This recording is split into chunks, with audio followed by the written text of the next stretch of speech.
Of course, all the close-ups were done by an actor. That was all Russ's. But the driving...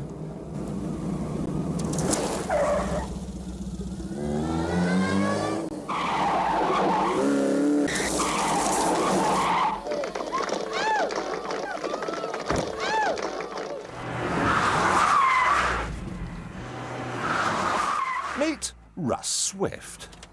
Unbelievable. Unbelievable. So how do you do it? Well, how do you do a handbrake turn, first of all? You turn in to shift the momentum of the car, then you pull the handbrake on. With a front-wheel drive car, you needn't dip the clutch, but with a rear-wheel drive, you do. Yeah. Or you'll start it. But, and that's it? That's it. And you have to, presumably, to get in a gap like this, you have to have a very precise point where you pull it on. It's just practice. It's all done instinctively when you get in a gap like